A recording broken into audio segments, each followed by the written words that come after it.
Olá, muito bom estarmos juntos nesse momento. Vamos nos preparando, fechando os nossos olhos, soltando bem o nosso corpo físico,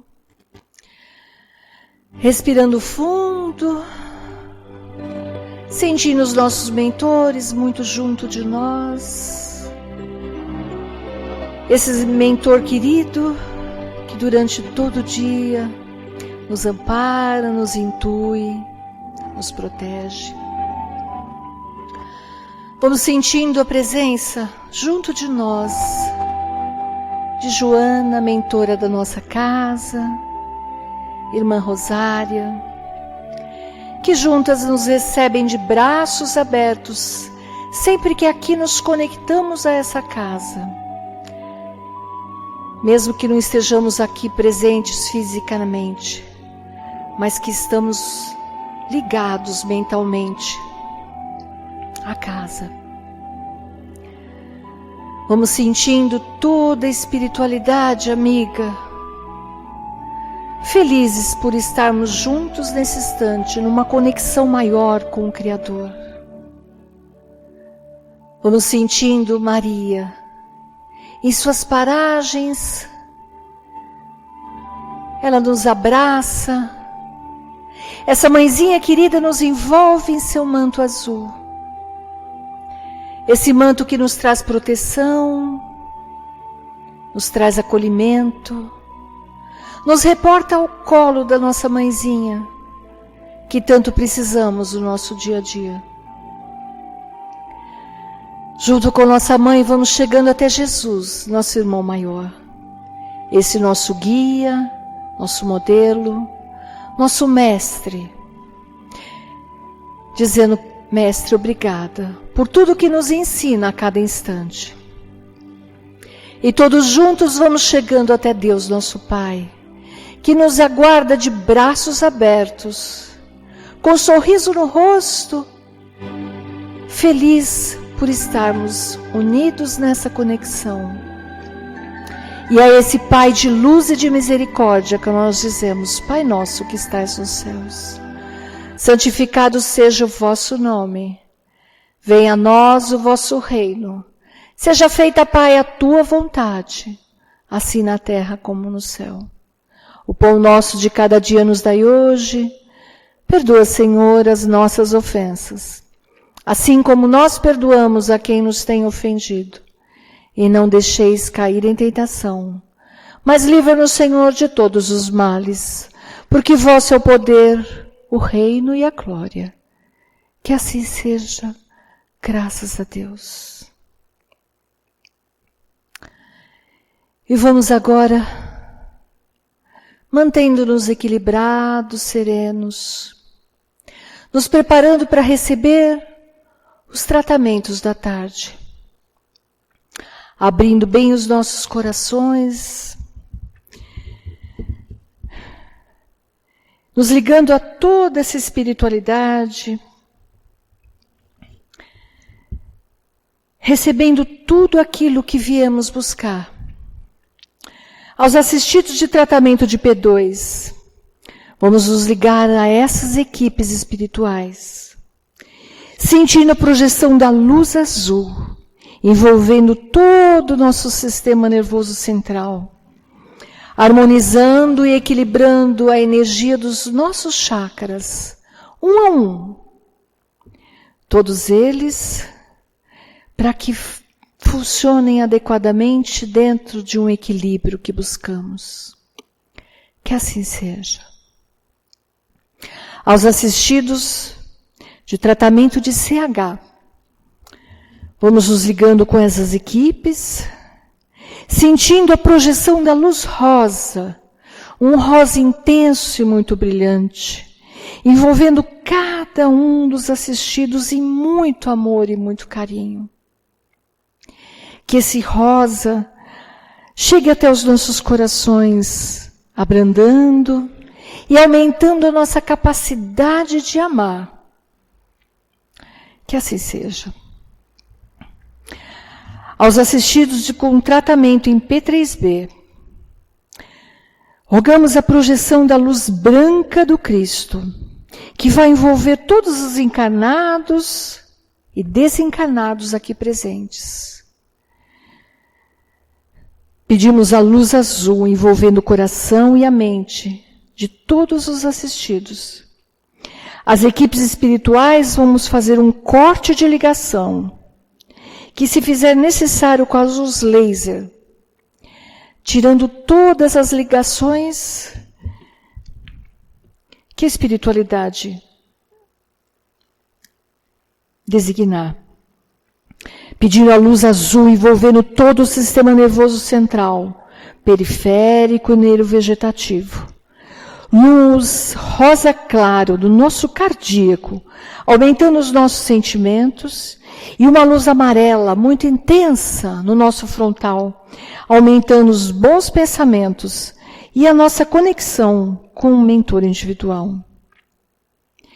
Vamos colocando uma cúpula em cada um dos assistidos, uma cúpula rosa clara brilhante da cabeça aos pés, para que o tratamento se fixe, até quando for necessário, que assim seja. Aos assistidos de P1 e P3A, vamos nos ligando às equipes médicas do espaço, imaginando uma projeção da luz verde, que vai envolver todo o organismo físico e espiritual, tratando cada célula, cada órgão que se fizer necessário, para alcançar assim o fortalecimento físico e espiritual, atingindo a cura que for do nosso merecimento. Pedindo a todos nós, encarnados e desencarnados, que sejamos envolvidos pelas bênçãos do Mestre Jesus e que cada um de nós possamos nos manter numa cúpula protetora até o próximo tratamento. Agradecidos que somos a toda essa espiritualidade e essa casa bendita que nos trata e nos fortalece a cada instante. Que assim seja, graças a Deus.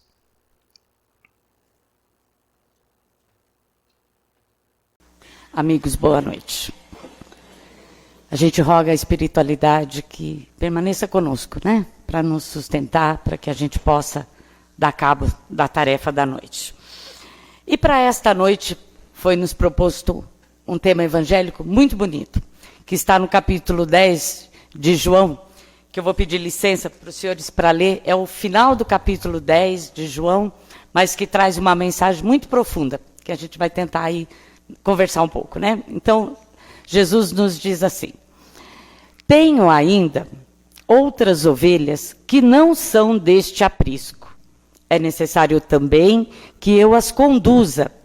Elas escutarão a minha voz, e não haverá senão um rebanho e um pastor.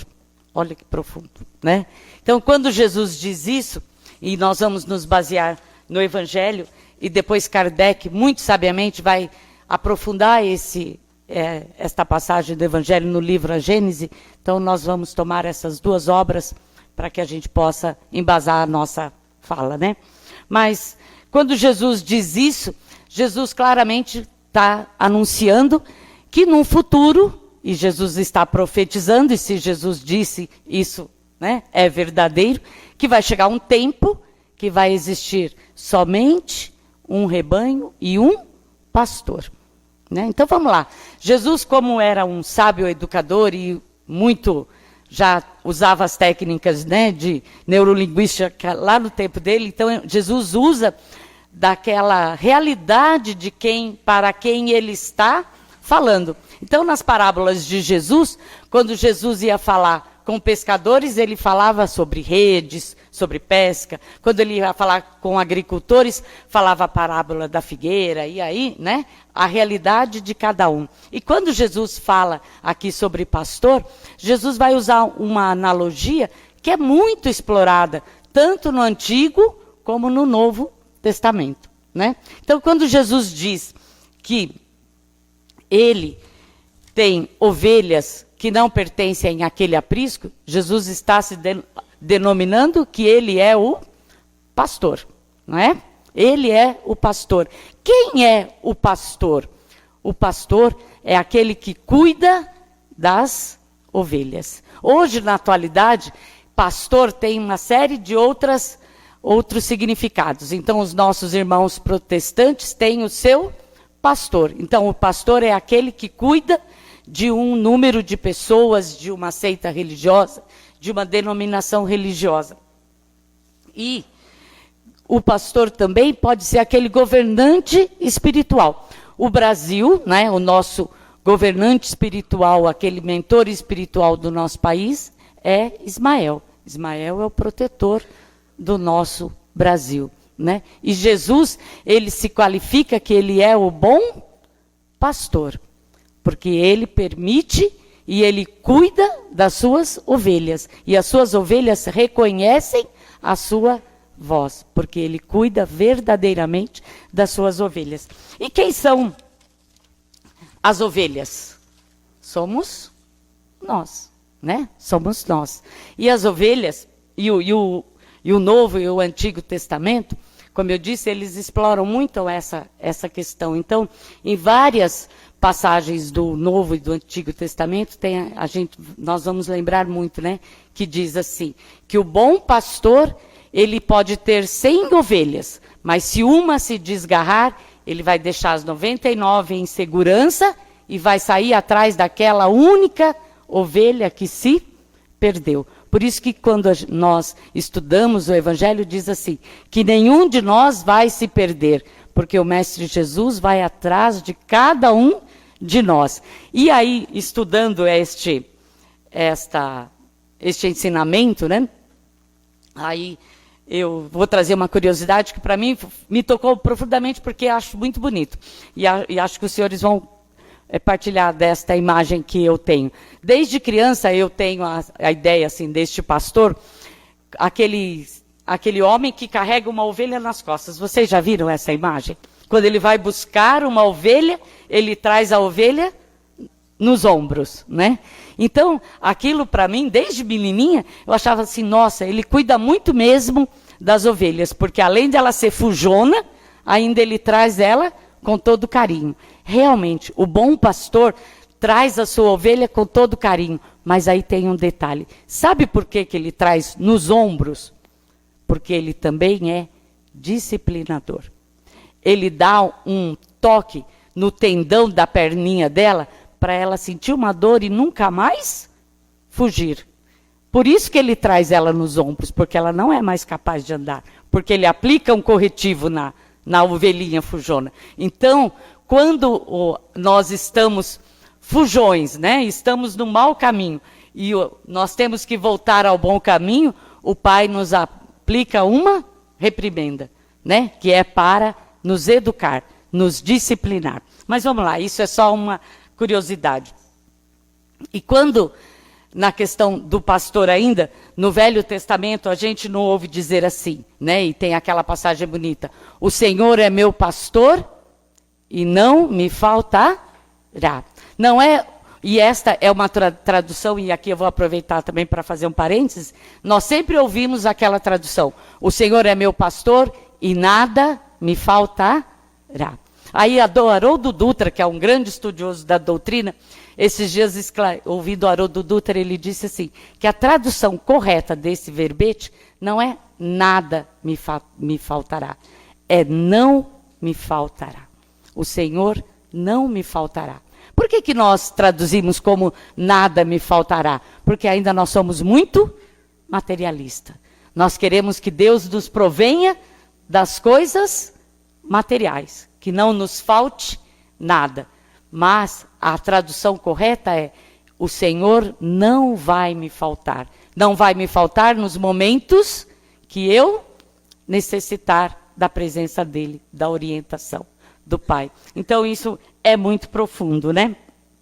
Mas, fazendo essas colocações e esta interpretação do texto bíblico, né, que é muito bonito, por si só já é muito bonito, porque aquele bom pastor não permite que as suas ovelhas se percam, e ele vai conduzi-las a um aprisco, que é um lugar onde elas ficarão protegidas. Então, Jesus se qualificando de bom pastor, nós estamos em boas mãos, né? Mas quando Jesus coloca esta interpretação do texto bíblico, ele quer dizer que num momento, num determinado tempo, haverá uma só denominação religiosa, né? Uma só vertente religiosa e um único pastor. E aí Kardec, muito sabiamente, no livro A Gênese, quando vai explicar esta passagem, ele faz uma colocação assim, que se nós formos analisar isso, nós vamos ver que é muito difícil que neste mundo, com tantas diversidades religiosas, que seja possível que exista somente um pastor e somente uma doutrina, né? Que isso é muito difícil. Por quê? Todas as religiões, todas as crenças, elas querem para si a única verdade. Eu concordo, desde que a minha verdade seja a que prevaleça, né? Todo mundo quer, como diz o ditado, quer puxar a brasa para a sua sardinha. Eu concordo, desde que a minha seja a verdadeira, né? Será que Jesus está querendo dizer isso para nós? Né? Será que isso é o que o mestre está colocando aí? De forma alguma, né? Quando Jesus coloca esta grande verdade, Jesus quer dizer que isso será possível, e Kardec muito corretamente vai dizer, que se nós fizermos uma analogia, hoje em dia, as nações do mundo já estão se irmanando, não é verdade? Já existem acordos, e isso Kardec escrevia lá no século passado e agora, na atualidade, muito mais. Se nós formos ver, os países, já existem as organizações que se unem para os tratados comerciais, não é verdade? As organizações lá do Tratado do Atlântico Norte, da Europa, do Mercado Comum Europeu. Por quê? As nações sabem que elas precisam se unir para poder se fortalecer. E aí Kardec diz que isso também vai acontecer com as doutrinas religiosas, quando elas entenderem que existe apenas um Deus único. Porque as religiões, meus irmãos, muito tem de divino, mas muito tem também da questão humana dentro das religiões. E aí dentro da questão humana começam-se os dogmas, começam, né, aquelas características que são pertencentes unicamente àquela doutrina religiosa. Então, quando as religiões entenderem que elas precisam se unir para que possam acreditar e se unirem num Deus único, num único conceito, então todas aquelas questões que são dogmáticas, elas cairão por terra. E aí, a Kardec coloca que, neste pormenor, a doutrina espírita tem muito a colaborar com esta questão. Por quê? A nossa doutrina, quais são os pilares da nossa doutrina? É ciência, filosofia e religião. Então, se nós temos esses três pilares da doutrina espírita, nós podemos auxiliar as outras denominações religiosas com os conceitos que nós já temos. Por quê? Se Moisés foi a primeira revelação da doutrina que trouxe todo aquele cabedal de disciplina para aquele povo que precisava naquele momento de todos aqueles ensinamentos. Tendo Moisés, e Moisés também era um grande pastor, né? E conduziu tão bravamente e tão amorosamente aquele povo. E depois de Moisés, Jesus veio trazendo a lei de amor. E naquele momento que Jesus estava ali conosco, ele disse que naquele instante ele não poderia trazer todas as verdades que era necessário e que ele tinha condições de trazer. Por quê? Porque naquele instante, naquele momento da humanidade, a humanidade não estava preparada para absorver todos aqueles ensinos que Jesus tinha. E que no momento correto, no momento propício, quando nós já estivéssemos preparados, ele ia nos enviar o Consolador, que iria esclarecer tudo aquilo que naquele momento nós não tínhamos condições de dar conta. E com o advento da doutrina espírita, tudo aquilo que estava sobre o véu do dogmatismo, dos milagres, daquilo que nós tínhamos que, aceitar como uma verdade sem muito questionamento, então o Espírito Verdade vem e nos traz tudo isso às claras. Então os milagres de Jesus, a criação do mundo, Então a doutrina espírita tem muito a colaborar com esta questão de unificação das doutrinas. Por quê? Os irmãos que talvez estejam chegando para a doutrina agora, talvez ainda não tenham, não tenham tido oportunidade de conhecer com mais profundidade. Mas nós temos outros 5 requisitos da doutrina que são muito importantes e que embasam a nossa doutrina, que é, primeiro, a existência de Deus único. A existência de Deus. Nós acreditamos que existe um Deus soberano, justo e bom, que é a inteligência suprema, a pergunta número 1 do Livro dos Espíritos, que é Deus, Inteligência suprema, o princípio de tudo. Então Deus é o nosso primeiro pilar, das primeiras bases da doutrina. A segunda, o que é?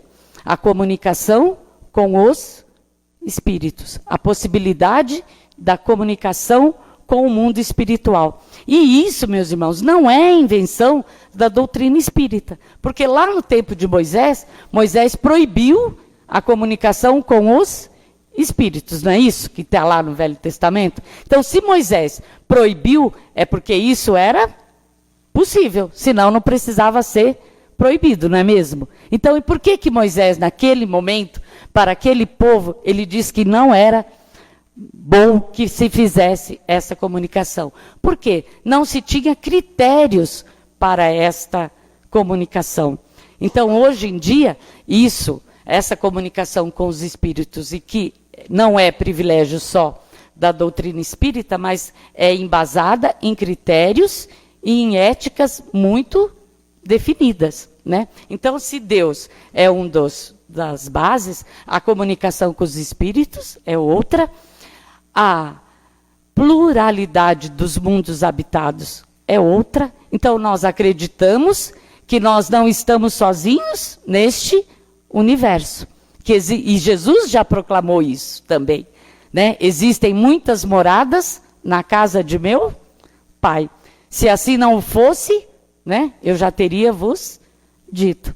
Então, Jesus já proclamou isso, já é uma verdade. E isso é uma das bases que nós também acreditamos.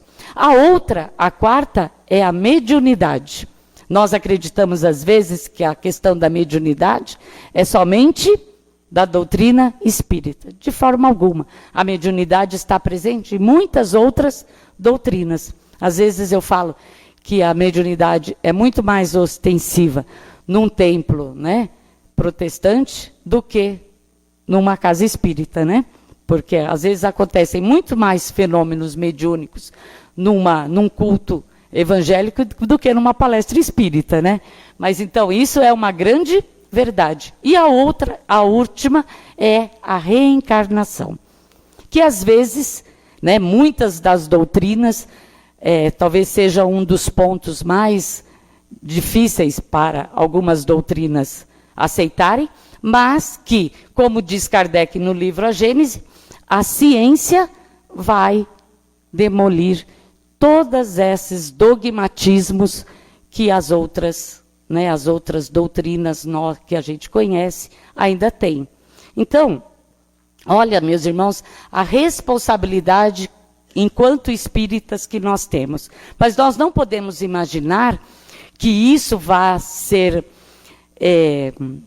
nós não podemos praticar e querer que a nossa doutrina, fazer aí um proselitismo, que todo mundo vai virar espírita. De forma alguma, né? Chico já fez esta pergunta a Emmanuel, né? Um dia Chico questionou Emmanuel, o seu guia espiritual. Emmanuel, o espiritismo vai ser a religião do futuro? Aí Emmanuel olhou para Chico e falou, não, Chico, o espiritismo será o futuro das religiões.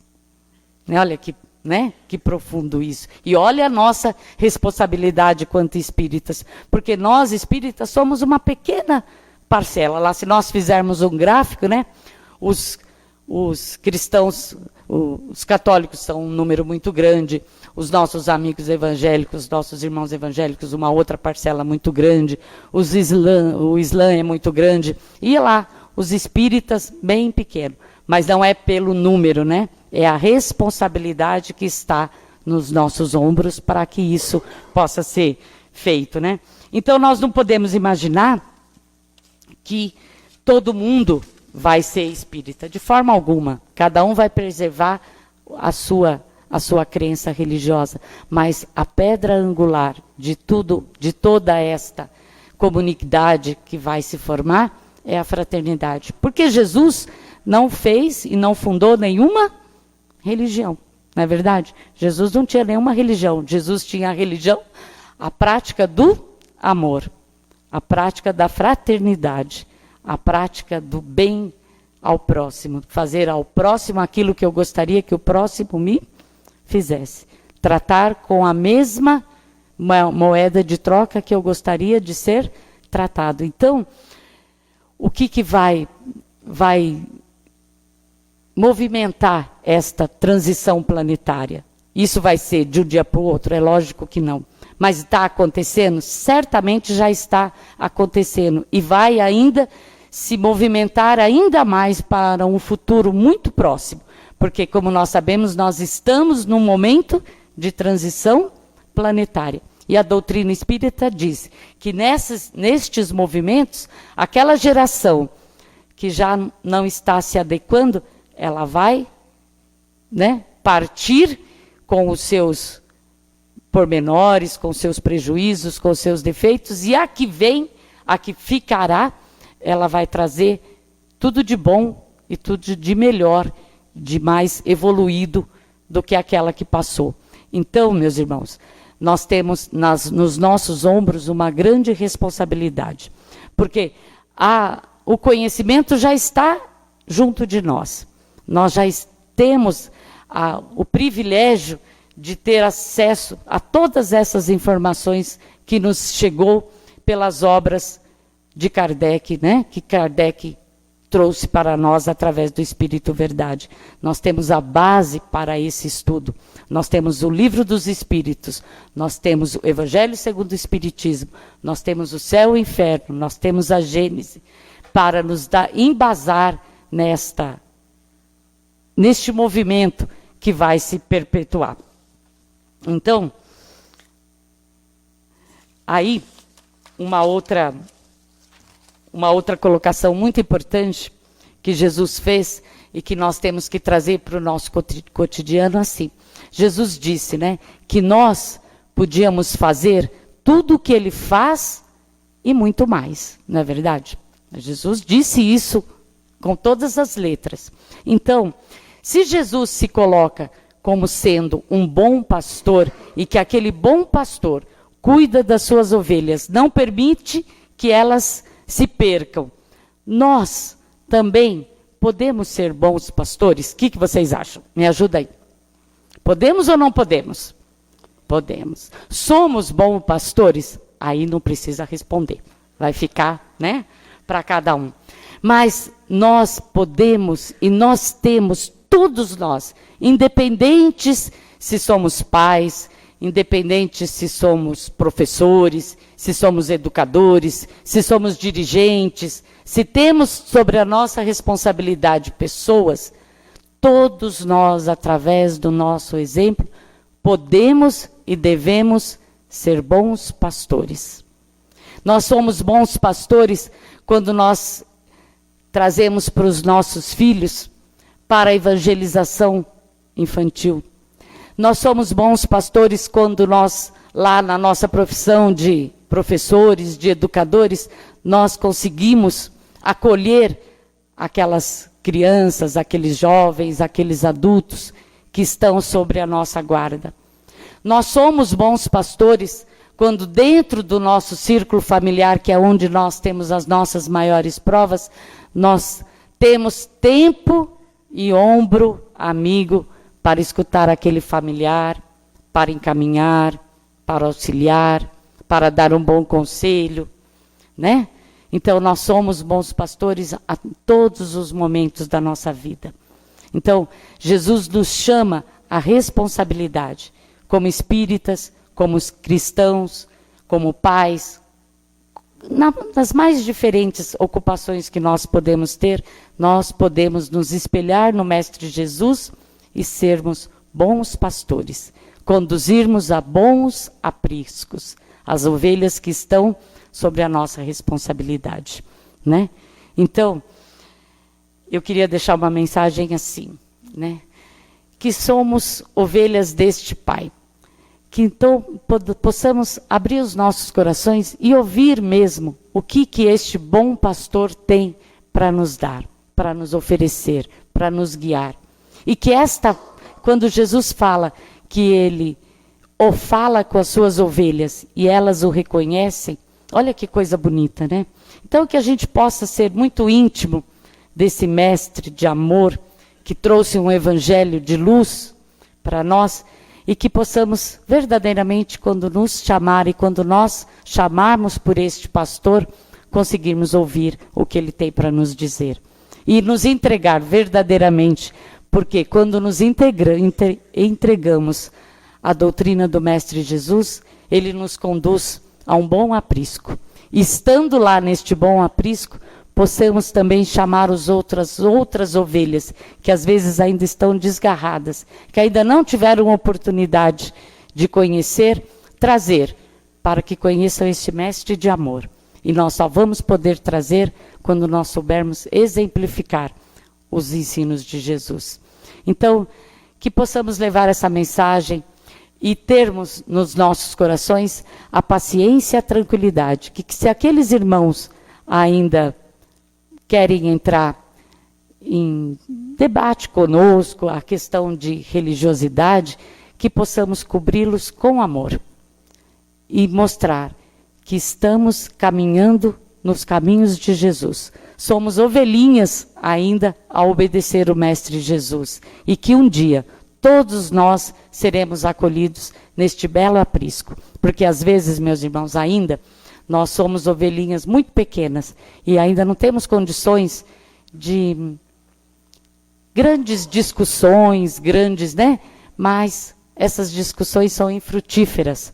O exemplo é o que move muito mais. A educação se faz pelo exemplo, né? E os arrebatamentos se faz também pelo exemplo. Então que possamos verdadeiramente ouvir esta voz do Mestre Jesus e caminhar junto, porque certamente ele não vai perder nenhuma de suas ovelhas e vai nos conduzir a um belo aprisco, aonde poderemos desfrutar do reino de Deus ainda neste planeta.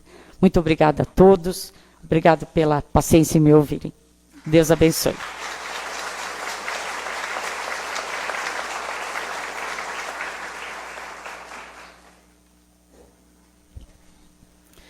E agora vamos nos envolvendo novamente em tranquilidade. E vamos fazendo uma vibração para o planeta Terra, uma vibração de paz e amor que se faz tão necessário nesse momento. E assim vamos agradecendo a espiritualidade amiga aqui presente, agradecendo o Pai misericordioso por seu amor, por sua dedicação.